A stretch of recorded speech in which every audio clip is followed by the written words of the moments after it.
अब हम आते हैं लीनियरिटी पे, यानी एक सिस्टम लीनियर कब होता है। एक सिस्टम को उस वक्त हम लीनियर कहेंगे जब वो प्रिंसिपल ऑफ सुपरपोजिशंस पे पूरा उतरता है। और प्रिंसिपल ऑफ सुपरपोजिशन क्या होता है? प्रिंसिपल ऑफ सुपरपोजिशन फर्दर दो कंडीशंस पे डिपेंड करता है। अगर ये दो कंडीशंस पूरी होंगी तो उसका मतलब है कि प्रिंसिपल ऑफ सुपरपोजिशन पूरा हो रहा है। और ये कंडीशंस क्या होती हैं? Additivity and the homogeneity. तो इनका क्या मतलब है? सपोज ये आपका एक सिस्टम है और इसकी इनपुट में आप दे रहे हैं x1 ऑफ टी, एक कॉन्टिन्यूस सिग्नल है, और आपकी इसकी आउटपुट में भी एक कॉन्टिन्यूस सिग्नल मिल रहा है y1 ऑफ टी। अब एक अगर मैं इस सिस्टम की इनपुट पे एक और इनपुट देता हूँ जो कि x2 ऑफ टी है, और इसकी आउटपुट पे मुझे जो आउटपुट मिलती है वो y2 ऑफ टी है, तो अब अगर मैं x1 ऑफ टी और x2 ऑफ टी को ऐड करके इस सिस्टम की इनपुट में दूं, यानी इसी सिस्टम की इनपुट में मैं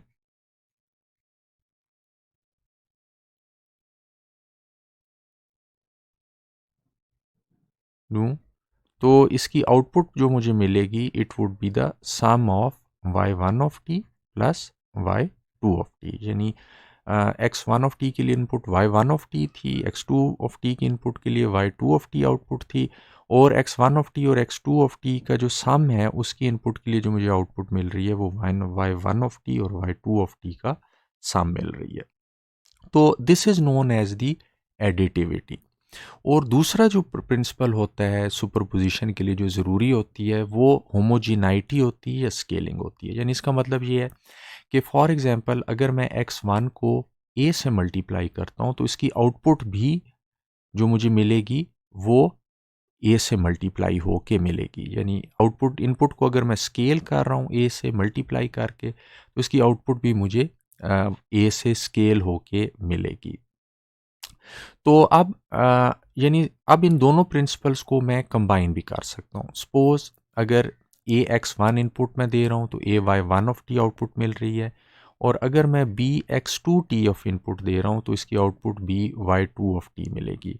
तो एज अ रिज़ल्ट मैं ये भी कह सकता हूँ कि अगर इस सिस्टम की इनपुट में मैं A X one of T देता हूँ और B X two of T देता हूँ तो इसकी आउटपुट में मुझे A Y one of T plus B Y two of T मिलेगी। तो इसके अंदर एडिटिविटी भी होगी और इसके अंदर होमोजिनाइटी भी होगी, यानी प्रिंसिपल ऑफ सुपरपोजिशन पे ये सिस्टम पूरा उतरता है।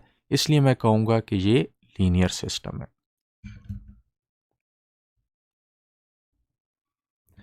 और यानी और इसी तरह डिस्क्रीट सिस्टम्स के अंदर अगर ये एक डिस्क्रीट सिस्टम है जिसकी इनपुट में मैं x ऑफ n दे रहा हूँ और इसकी आउटपुट पे एक discrete signal y of n मिल रहा है, अगर मैं इसकी इनपुट को k से मल्टीप्लाई करता हूँ तो इसकी आउटपुट भी जो है वो k से मल्टीप्लाई हो जाएगी। तो यानी ये जो होमोजेनाइटी की कंडीशन है, ये चाहे आपके कॉन्टीन्यूस सिस्टम हो या आपके डिस्क्रीट सिस्टम हो, ये दोनों सिस्टम्स के लीनियर होने के लिए ज़रूरी कंडीशन है। और दूसरी कंडीशन होमोजिनाइटी की है, यानी इनपुट को जिस चीज़ से मैं मल्टीप्लाई करूं आउटपुट भी उसी चीज़ से मल्टीप्लाई हो। और उसकी एग्जांपल मैं इस तरह दे सकता हूं, जैसे फॉर एग्जांपल यहाँ पे आपकी वोल्टेज V ऑफ टी है और यहाँ पे एक रेजिस्टर है जिसमें से करंट जो है वो I ऑफ टी गुजर रहा है। तो V of t is equal to I of t into R. अब ये वाला जो सिस्टम होगा ये होमोजीनियस सिस्टम होगा, क्योंकि अगर मैं वोल्टेज को फॉर एग्जांपल 3 से मल्टीप्लाई कर दूं तो करंट भी 3 से मल्टीप्लाई हो जाएगा।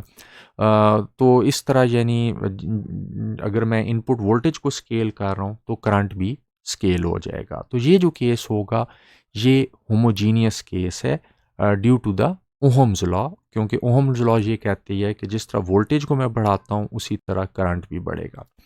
अब जो नॉन होमोजीनियस केस होता है, नॉन होमोजीनियस केस जो होता है वो होता है जैसे फॉर एग्जांपल पावर, यानी इस रेजिस्टेंस के अंदर जो पावर डेसिपेट हो रही है।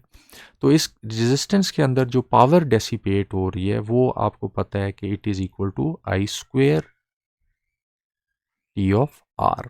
ठीक है, तो अब अगर मैं करंट को 2 टाइम्स करता हूँ तो जो पावर आउटपुट में चेंज होगी वो 4 टाइम्स चेंज होगी। करंट को मैं 3 टाइम्स करता हूँ तो पावर 9 टाइम्स चेंज होगी।